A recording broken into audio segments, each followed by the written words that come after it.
Aduh, panas banget. Ada banyak mitos terkait penanganan luka bakar. Mungkin cukup populer mitosnya. Salah satunya adalah menggunakan pasta gigi. Apakah benar pasta gigi bisa digunakan untuk penanganan luka bakar? Yuk kita cari tahu jawabannya. Hai, saya Nus Agung. Selamat datang di Kanal Sehat Medcovazin.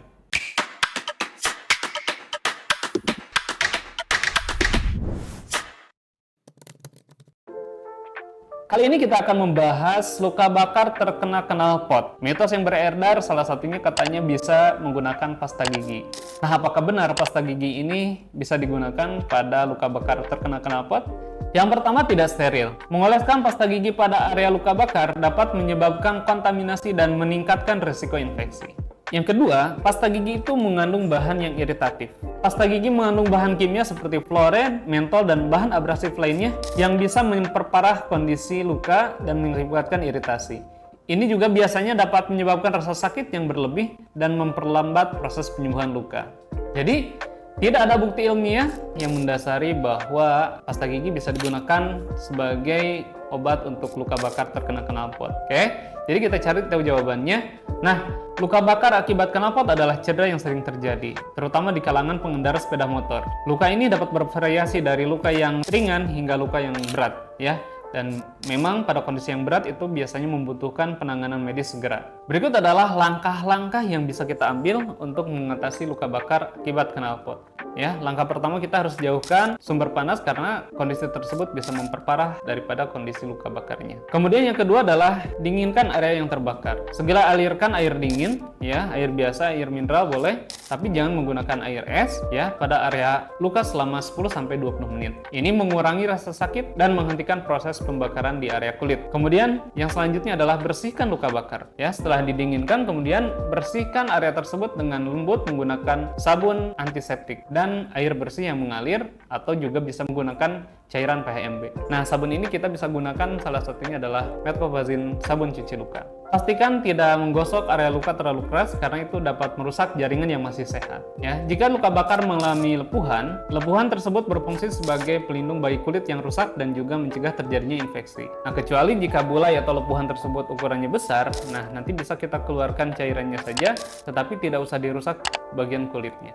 Kemudian yang selanjutnya, luka bakar kita harus tutup menggunakan perban atau balutan. Nah, balutan yang kita gunakan ini adalah Medcovazin Silver sebagai topikal antimikrobial yang berfungsi sebagai mencegah terjadinya infeksi lebih lanjut. Dan juga balut secara oklusif atau tertutup, dan balutan bisa dipertahankan selama 2-3 hari. Kemudian, perhatikan adanya tanda-tanda infeksi seperti peradangan, kemudian bengkak, kemerahan, dan jika itu terjadi maka harus segera dibawa atau dikonsultasikan ke tenaga kesehatan, yaitu perawat luka.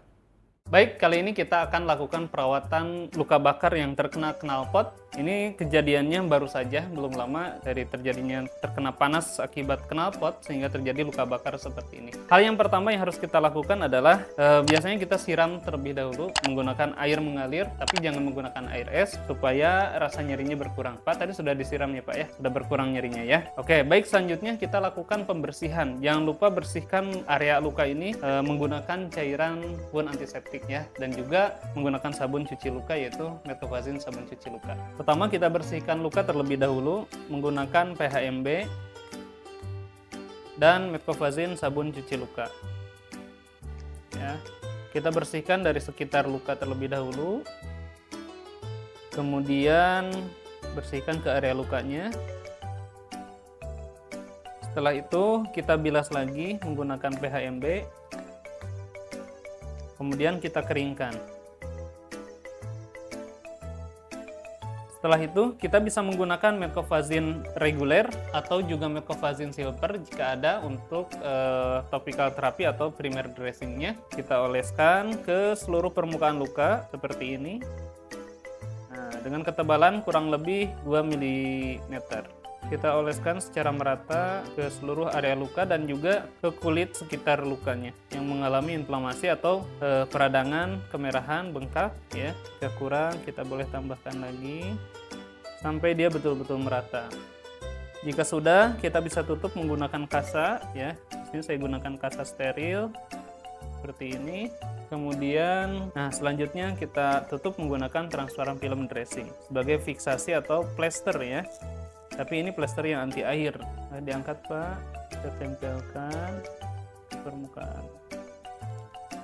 Pasang. Seperti ini ya.